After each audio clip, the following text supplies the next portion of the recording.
Welcome to today's lesson. I want to look at the Today concept we are still dealing with teaching skills. What is teaching skill?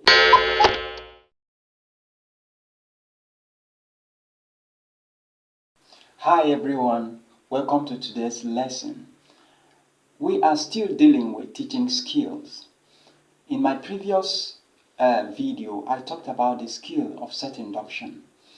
Today we'll be looking at the skill of stimulus variation. The skill of stimulus variation is a skill that the teacher applies in the classroom in order to effectively reduce boredom and sustain the interest and attention of the learners. So we have the various ways of applying stimulus variation, which include variation in voice tune, teaching movement, silence, use of instructional materials, use of resource person, variation in voice communication, etc. So we'll be looking at this one after the other. Okay, let's start with variation in voice tune. Voice tune is application of voice tune while teaching is very vital. If you can manage your voice tune, you can equally effectively deliver your lesson without allowing that boredom to be sustained in the classroom. For example, voice tune or voice quality can come in at interval, especially if you are introducing a new point in the course of teaching. Every point that you want to introduce should come with a little bit higher tune. For example, in the course of teaching and you want to introduce another point, you can say, secondly, for example.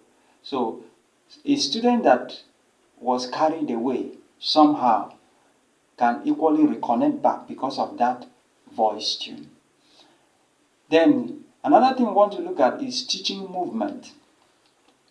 Teaching movement also matters a lot while teaching.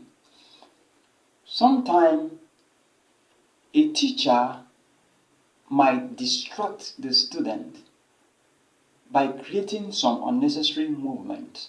For example, if a teacher is teaching and that teacher is throwing an object while teaching, you are creating unnecessary movement. The attention of the learners will be diverted toward that particular thing that you are throwing. Don't be surprised, some of the students might be discussing, that thing is going to fall. It won't be up to like 10 or 11 through, it will fall. The other person will be saying, no. Yes, it's true, you are right.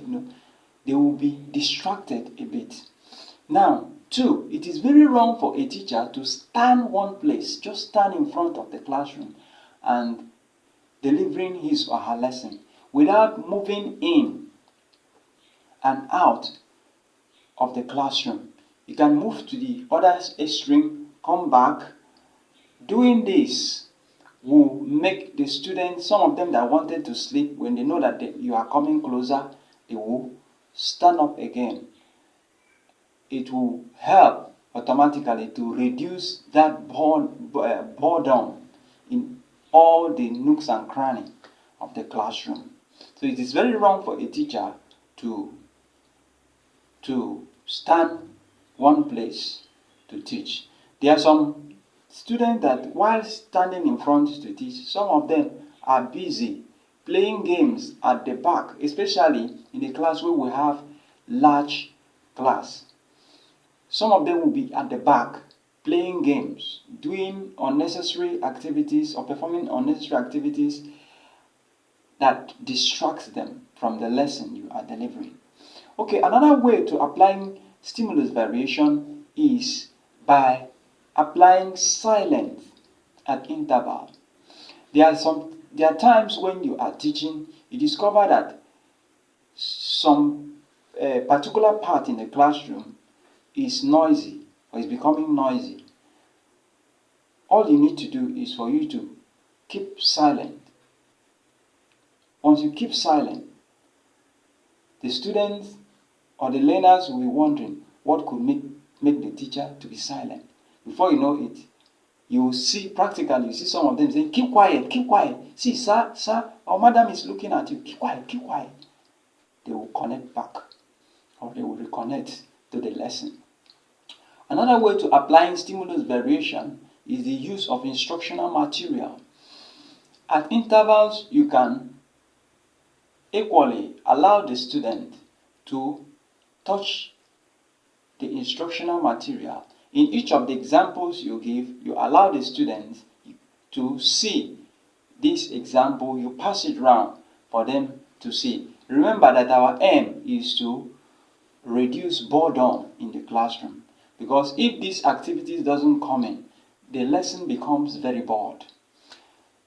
Another way is use of resource person.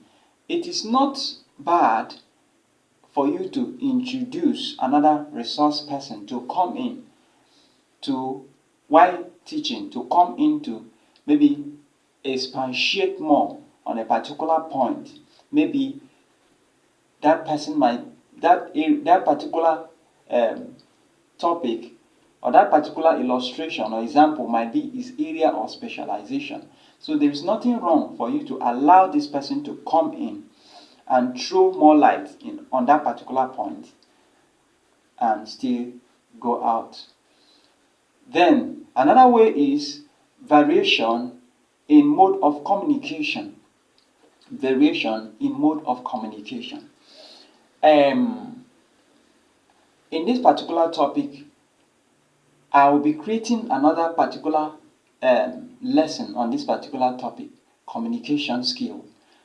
But in order to apply communication to reduce boredom in the classroom, sometimes you need to allow the student to participate fully in the lesson. Assuming there is something you want to draw, you can allow the student to come in and to come to the board and draw with their hand. You can throw questions like explain, who can explain? Discuss. You allow the students to also discuss among themselves while you guide them. So these are some of the ways you can engage these activities in the classroom in order to reduce boredom. Thank you so much. See you on my next video. Bye-bye.